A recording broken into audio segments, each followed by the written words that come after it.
Hello, everyone. It's Charlton. Got to get to work. But this story, I've been following the increasing rift between Canada and Saudi Arabia. I don't know when this began. Began last week. Not long ago though, and it just keeps escalating. So it started with the Canadian government criticizing the Saudi government for jailing various activists over human rights, women's rights. And from there, I think almost immediately the Saudi government, I guess, ejected or persona non grata. What do they say? The Canadian ambassador from Saudi Arabia, which is a fairly extreme measure. They normally, she's explaining, reserve that for people that are discovered to be spies. I'm not even gonna.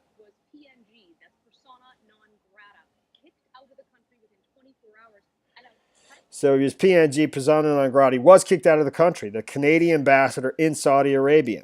Okay, and then beyond that, they within a day or two, they took further measures of, I think, ending all trade and hold on.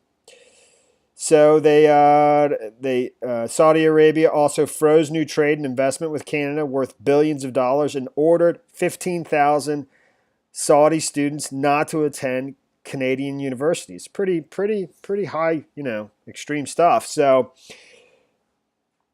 what's going on today, or what's in the news right now, is this tweet here by it appears a Saudi group, I think an NGO, which is a non-governmental organization. It's a non-profit type group that actually is typically funded by governments that does various things. They're just.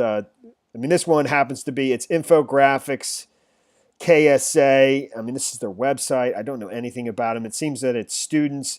Infographics KSA is a voluntary nonprofit project. It's managed by a group of Saudi youth who are interested in technology and social media facts backed by numbers and evidence, all of which could be found here. So, it's a nonprofit group that's basically sponsored by the government and it has the approval of the Saudi government to do, because it's inside. Only certain groups, very few people even have the right to speak out on political matters inside Saudi Arabia. And I'm just taking this right from the article on Al Jazeera. So, but that same group tweeted this tweet, a picture of an airplane, an Air Canada airplane, flying into the tallest building, looks like it's flying into the tallest building in Canada, in Toronto, the CN Tower.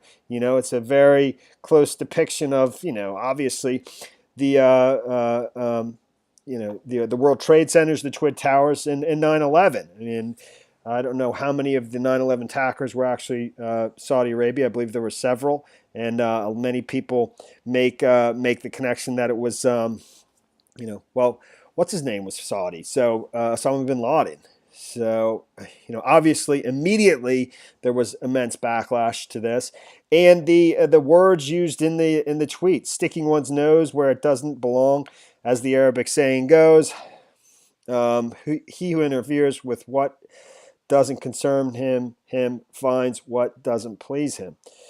The tweet was pretty much very quickly deleted, and then they issued an apology. But now the entire account has been taken down. It doesn't exist. And I assume, I don't know if that's Twitter or if that's the group itself.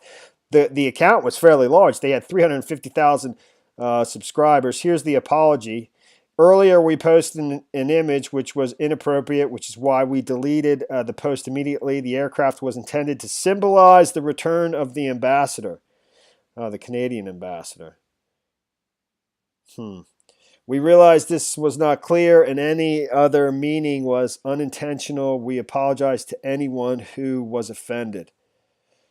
So Infographics KSA has more than 350,000 followers on Twitter. Few social media accounts, NGOs, or Saudi citizens are permitted to openly discuss politics in the kingdom on such a global platform. So, yeah, man, it's pretty crazy, definitely. But it's been taken down. The Twitter account is gone for the time being. And that's pretty much the story there. All right, thanks for watching my videos. Please subscribe to my channel. Give me a like down below. I'll see you in the next video. Later, man.